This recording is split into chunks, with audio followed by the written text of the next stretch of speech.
Shalom saudara, salam damai sukacita buat kita semua di tempat ini dimanapun saudara berada. Kita percaya bahwa Tuhan selalu baik, amin saudara. Nah sekarang kita akan belajar firman Tuhan, tapi sebelum itu mari kita sama-sama memuji. Mari sama-sama kita setelah hati kita berdoa, kita memuji dan menyembah Tuhan. Ada Tuhan yang baik saudara. Saudara sapa Tuhan kita. Nah untuk semua berdoa masing-masing, mari kita dekatkan diri kita kepada Tuhan, mendapatkan kasih karunia, bertemu dengan Dia face to face. Rana basi kita ya rana basi kita taya rana mata kata ya rana basi kita Kau baik, Kau ajaib Tuhan yang pulihkan kami, Kau yang jamah kami Tuhan, Kau baik Bapa, haleluya, haleluya, haleluya, haleluya,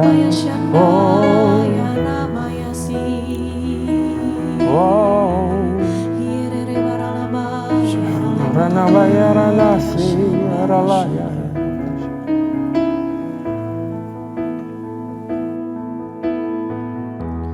Pujilah aku Tuhan, cobalah aku Tuhan, selidiki batinku dan hatiku, mataku tertuju padamu. Aku cinta padamu Tuhan, aku rindu hadirat-Mu Tuhan, aku ingin selalu dekat padamu, menikmati kehadiran-Mu. Ku nyanyi Hosana bagi Rajaku yang duduk di tahta. Aku muliakan dan ku agungkan, Kau layak disembah. Ku nyanyi Hosana bagi Rajaku yang duduk di tahta. Aku muliakan dan ku agungkan, Kau layak disembah. Pujilah aku Tuhan, cobalah aku Tuhan, selidiki batinku dan hatiku,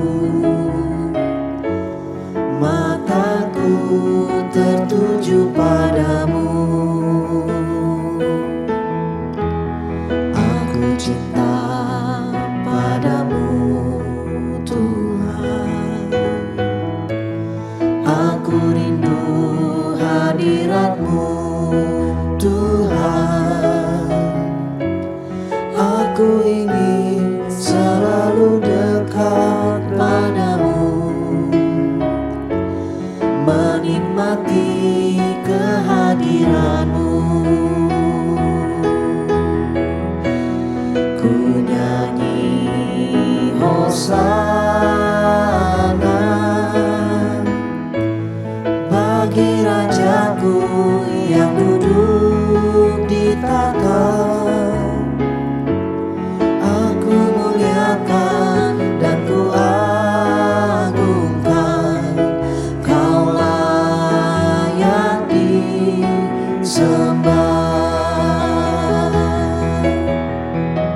Ku nyanyi Hosana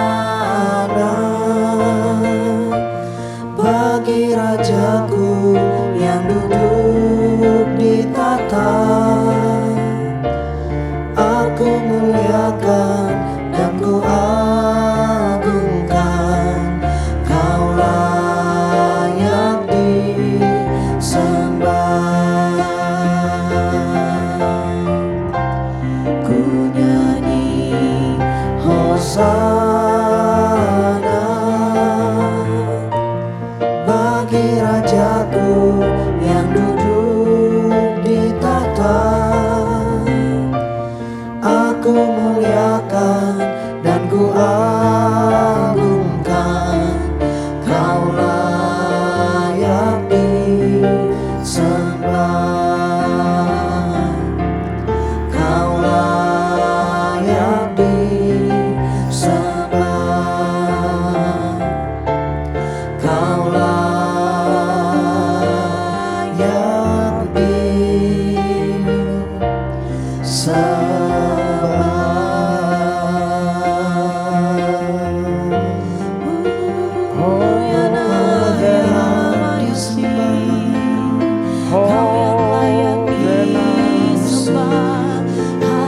Hosana juga haya, pujilah namamu, muliakan Kau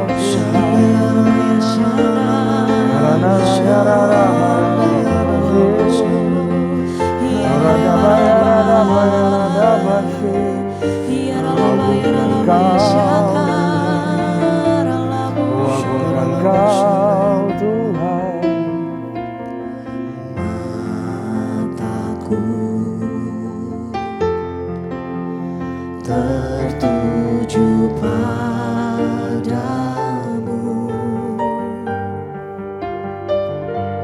segenap hidupku ku serahkan padamu.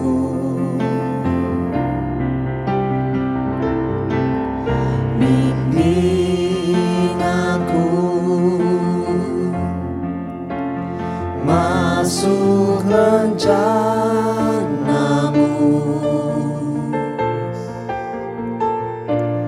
untuk membesarkan kerajaanmu.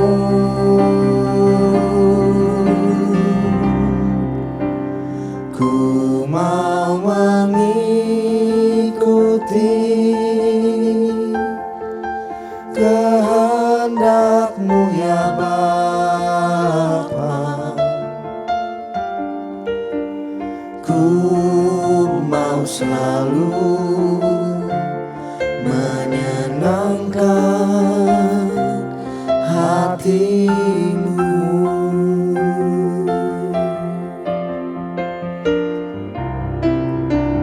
Mataku tertuju padamu, segenap hidupku ku serahkan padamu. Bimbing aku masuk rencana-Mu, untuk membesarkan kerajaan-Mu.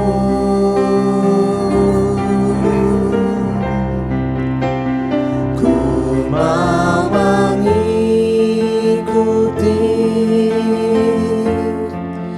kehendak-Mu ya Bapa. Ku mau selalu menyenangkan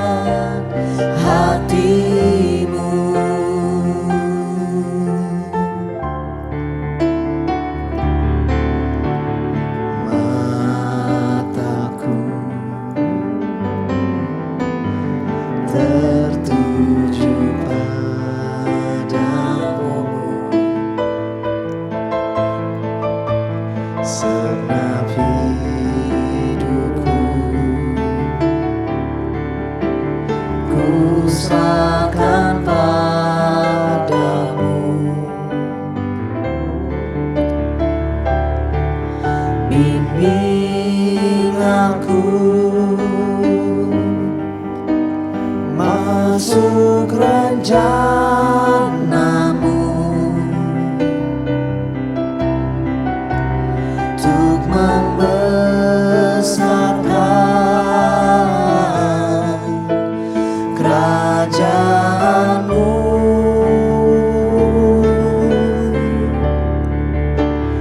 Ku mau mengikuti kehendak-Mu ya Bapa. Ku mau selalu menyenangkan hati-Mu. Ku mau mengikuti kehendak-Mu ya Bapa. Ku mau selalu menyenangkan hati-Mu. Ku mau selalu menyenangkan hati-Mu. Ku mau selalu menyenangkan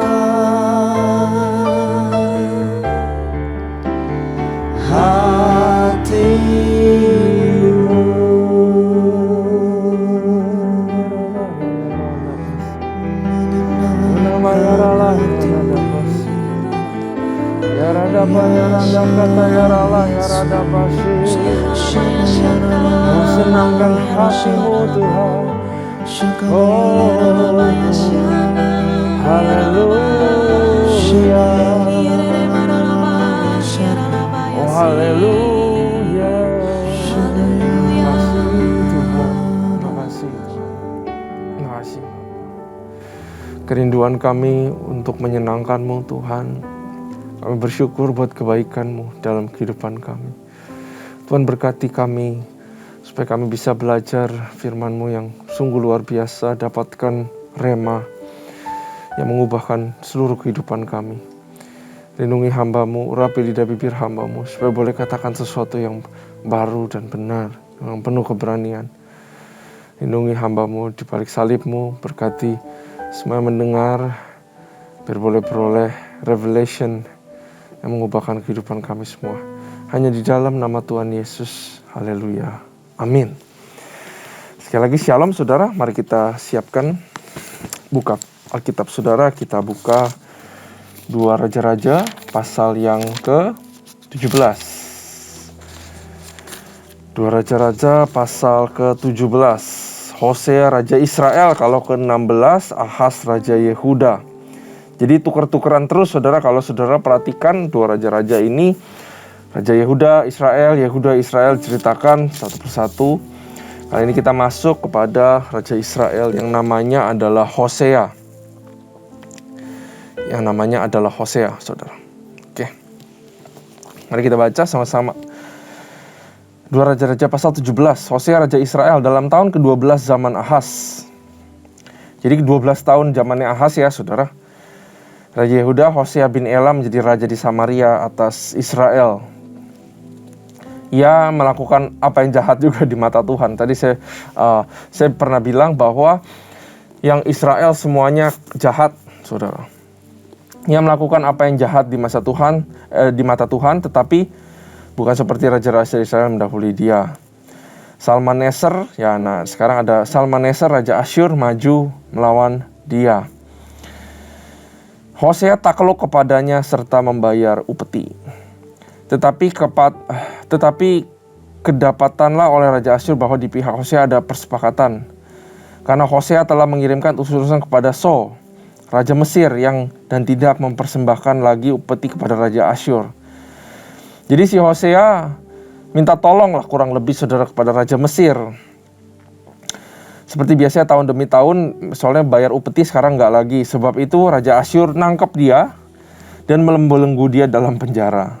Kemudian majulah Raja Asyur menjelajah seluruh negeri itu. Ia menyerang Samaria dan mengepungnya 3 tahun lamanya. Dalam tahun ke-9 zaman Hosea, maka Raja Asyur merebut Samaria. Ia mengangkut orang-orang Israel ke Asyur, ke dalam pembuangan, dan menyuruh mereka tinggal di Halah, di tepi sungai Habor, yakni sungai negeri Gozan, dan di kota-kota orang Madai. Narasi sangat simpel. Dia nggak melakukan yang benar di mata Tuhan, kalah perang, diserang, tidak ada perlindungan Tuhan. Ya saudara, satu warning kecil atau yang sangat singkat jelas buat kita semua.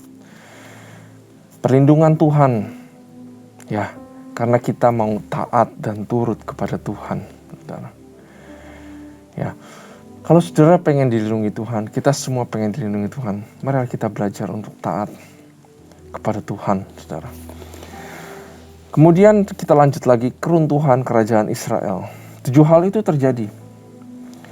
Hal itu terjadi karena orang Israel telah berdosa kepada Tuhan, Allah mereka yang telah menuntun mereka dari tanah Mesir, dari kawasan Firaun, Raja Mesir, dan karena mereka telah menyembah Allah lain dan telah hidup menurut adat istiadat bangsa yang telah dihalau Tuhan dari depan orang Israel dan menurut ketetapan yang telah dibuat raja-raja Israel. Dan orang Israel telah menjalankan hal-hal yang tidak patuh terhadap Tuhan, Allah mereka. Mereka mendirikan bukit-bukit pengorbanan dimanapun mereka diam, baik dekat menara penjagaan maupun di kota yang berkubu. Mereka mendirikan tugu-tugu berhala dan tiang-tiang berhala di setiap bukit yang tinggi dan di setiap pohon yang rimbun. Di sana, di atas segala bukit itu, mereka membakar korban seperti bangsa-bangsa yang telah diangkut Tuhan tertawan dari depan mereka. Mereka melakukan hal-hal yang jahat sehingga mereka menimbulkan sakit hatinya Tuhan. Mereka beribadah kepada berhala-berhala walaupun Tuhan telah berfirman kepada mereka, janganlah kamu berbuat seperti itu. Tuhan telah memperingatkan kepada orang Israel dan kepada orang Yehuda dengan perantaran semua nabi dan semua tukang tilik. Baliklah kamu daripada jalan-jalanmu yang jahat itu, dan tetaplah ikut segala perintah dan ketetapanku, sesuai dengan segala undang-undang yang telah kuperintahkan kepada nenek moyangmu, yang telah kusampaikan kepada mereka dengan perantaran hamba-hambaku para nabi. Tetapi mereka tidak mau mendengarkan, melainkan mereka menegarkan tengkuknya seperti nenek moyangnya yang tidak percaya kepada Tuhan, Allah mereka.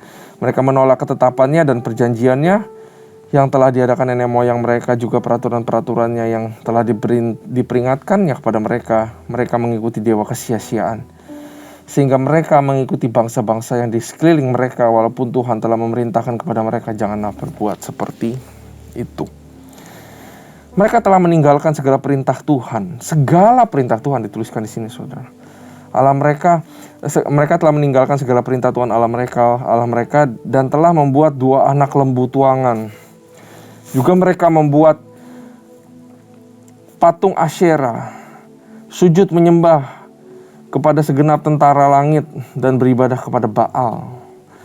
Tambahan pula mereka mempersembahkan anak-anaknya, nah saudara ya, persembahan Molok sebagai korban dalam api, dan melakukan tenung dan telaah dan memperbudak diri dengan melakukan yang jahat di mata Tuhan, sehingga mereka menimbulkan sakit hatinya.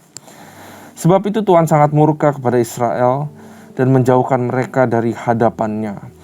Tidak ada yang tinggal kecuali suku Yehuda saja. Juga Yehuda tidak berpegang pada perintah Tuhan Allah mereka, tetapi mereka hidup menurut ketetapan yang telah dibuat Israel, ya, si Ahaz itu, saudara.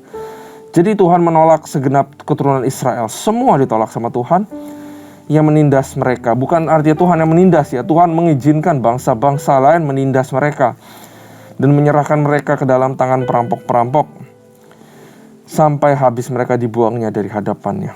Ayat 21. Ketika ia mengoyakkan Israel daripada keluarga Daud, maka mereka mengangkat Yerobeam bin Nebat menjadi raja, tetapi Yerobeam membuat orang Israel menyimpang daripada mengikuti Tuhan dan mengakibatkan mereka melakukan dosa yang besar. Demikianlah orang Israel hidup menurut segala dosa yang telah dilakukan Yerobeam.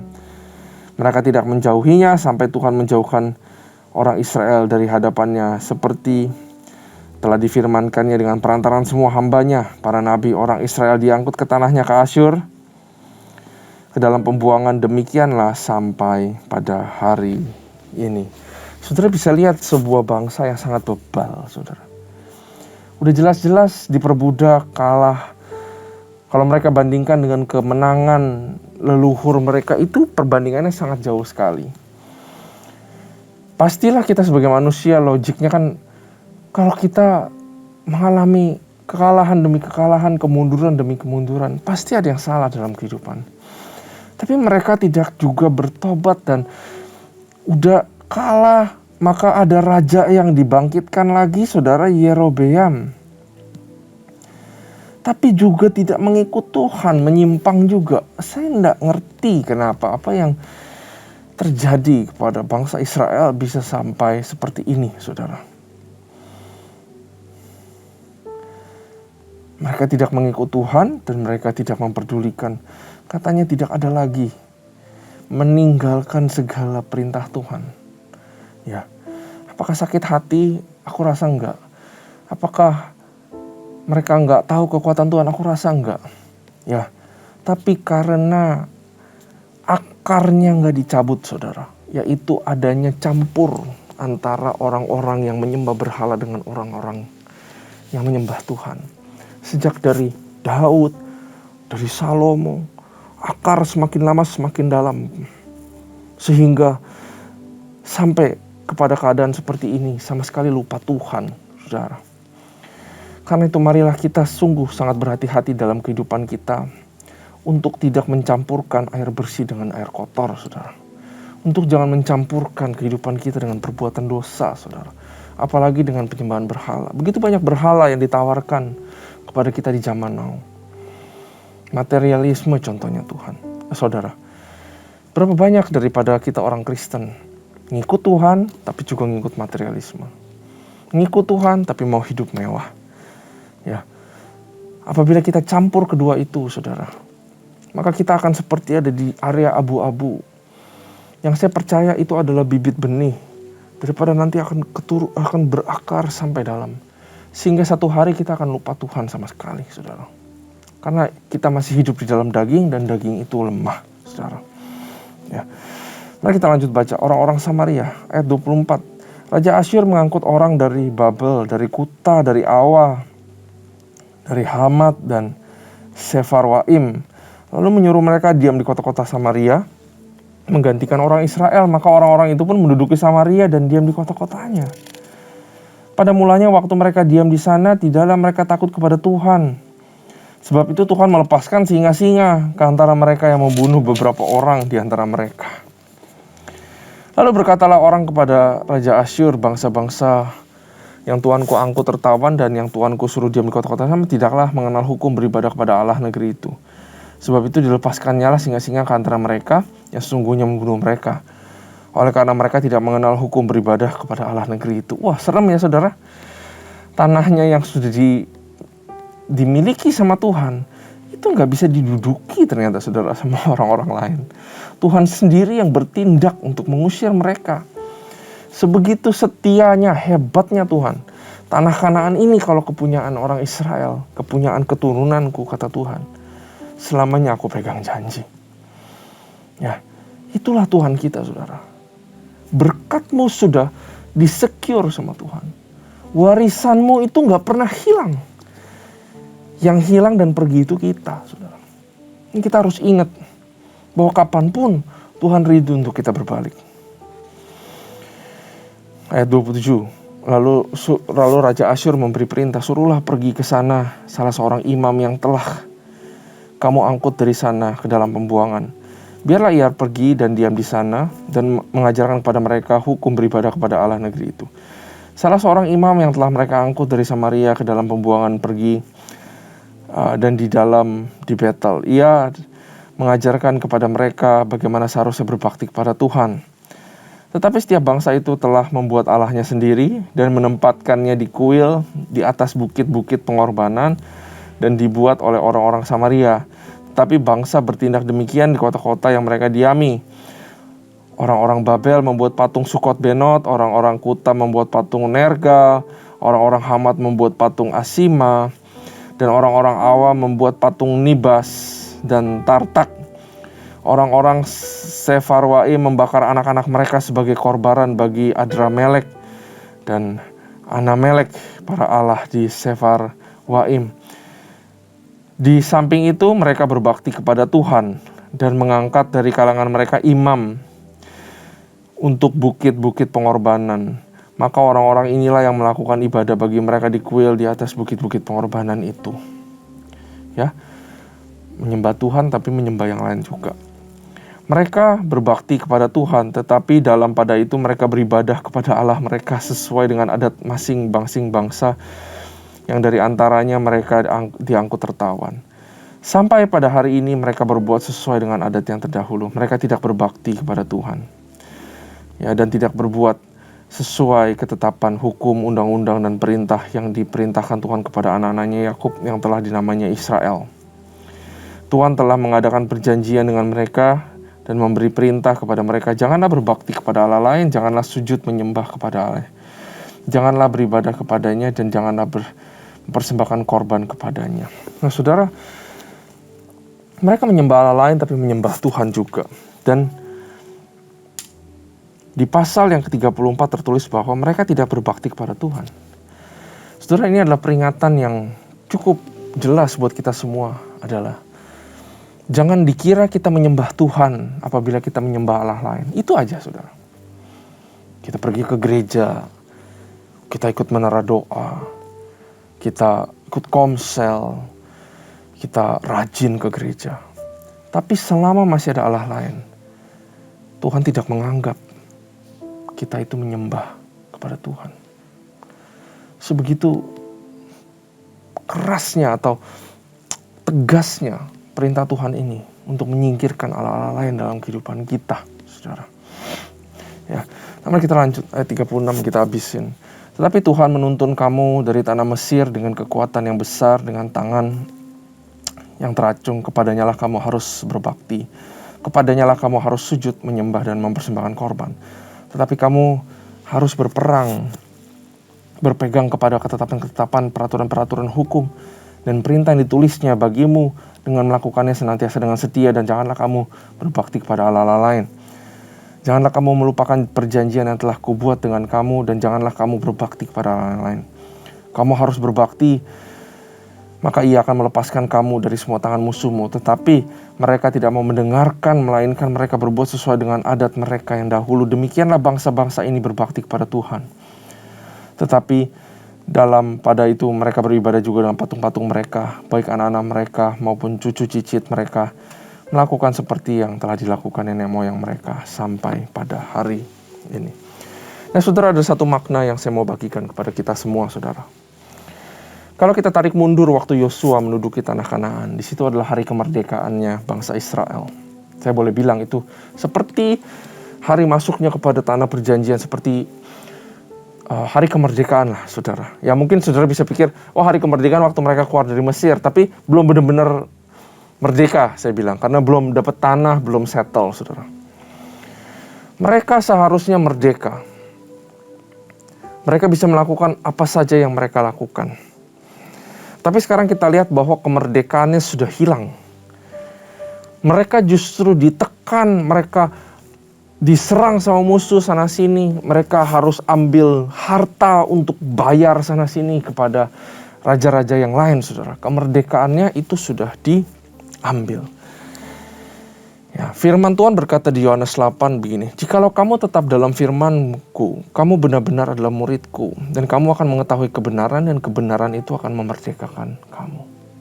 Artinya, perlu firman sebagai panutan, sebagai guide kehidupan kita, supaya kita mau benar-benar merdeka. Ya, kita butuh yang namanya batasan, yaitu firman Tuhan dan perintah Tuhan di dalam kehidupan kita. Kalau kita mau terus menikmati kemerdekaan, ya, artinya terus menikmati kebebasan. Kalau saudara pengen menikmati kebebasan di Jakarta, di negara Indonesia, atau saudara harus mengikuti peraturan-peraturan pemerintah. Kalau saudara melakukan kejahatan, maka kebebasan saudara diambil. Dan saudara mungkin dimasuki penjara dan saudara tidak bisa melakukan apapun yang saudara lakukan saat ini. Kemerdekaanmu diambil. Karena itu untuk menikmati yang namanya kemerdekaan butuh yang namanya perintah Tuhan. Untuk menikmati kemerdekaan butuh yang namanya batasan di dalam kehidupan. Waktu Adam dan Hawa diciptakan, mereka bebas makan apapun kecuali buah pengetahuan yang baik dan buruk. Justru itu ketwist. Mereka merasa kok yang ini gak boleh dimakan. Mereka gagal melihat bahwa itu adalah batasan yang diberikan Tuhan. Selama itu ditaati, mereka bisa menikmati segala sesuatunya, saudara. Galatia 5 ayat 1 berkata demikian, saudara perhatikan. Supaya kita sungguh-sungguh merdeka, Kristus itu telah memerdekakan kita. Karena itu berdirilah teguh dan jangan mau lagi dikenakan kuk perhambaan. Karena itu saudara, seperti bangsa Israel dan juga refleksikan ke dalam kehidupan kita. Saudara mau menikmati hidup, saudara mau bebas, saudara mau berkemenangan. Saudara sebenarnya punya kebebasan itu, saudara. Tuhan sudah beli lunas. Tapi banyak dari kita belum menikmatinya. Artinya seperti apa? Artinya kebebasan itu perlu yang namanya firman Tuhan. Kebebasan perlu yang namanya pengawasan. Gak bisa main seenaknya sendiri, saudara. Bangsa Israel telah dibebaskan, merdeka. Tapi mereka harus berperang juga masih melawan raja-raja lain, bangsa-bangsa lain. Karena itu kemerdekaan juga perlu yang namanya kerja keras. Setiap raja kudu kerja keras untuk hancurin semua kuil-kuil. Atau tempat penyembahan berhala, saudara. Apalagi notabene-nya ini katanya seorang raja. Untuk bebas, mereka perlu belajar yang namanya tanggung jawab. Bertanggung jawab kepada Tuhan, kepada leluhurnya yang menyembah Tuhan yang benar, saudara. Dan kebebasan itu perlu yang namanya penguasaan diri. Ya, saudara bisakah hidup diberkati Tuhan? Bisa. Apakah cuma hanya 1-2 orang? Enggak. Semua punya kebebasan yang sama. Semua punya kemerdekaan yang sama. Sudah dibeli Tuhan. Ya, sudah dibayarkan lunas. Semua bebas gak menjadi pemenang. Semua bebas. Semua bisa merdeka. Tapi lagi-lagi Tuhan tahu bahwa kemerdekaan itu atau kebebasan itu perlu yang namanya aturan atau batasan, yaitu firman Tuhan. Saya percaya, saudara, kalau kita ikuti firman Tuhan dan kita taat sama firman Tuhan, maka saudara akan mengalami kemerdekaan dan kebebasan di dalam kehidupan kita. Tapi tentu kemerdekaan dan kebebasan yang benar, yang mempunyai batasan-batasan yang benar. Mari kita berdoa. Terima kasih Tuhan buat firman ini. Sungguh Kau ajaib, sungguh Kau hebat Tuhan. Ajarilah kami semua untuk tetap taat melakukan firman-Mu, belajar firman-Mu, dan taat menjadi hamba-Mu. Terima kasih Tuhan buat hari ini. Hanya di dalam nama Tuhan Yesus kita berdoa. Haleluya. Amin. Tuhan Yesus memberkati.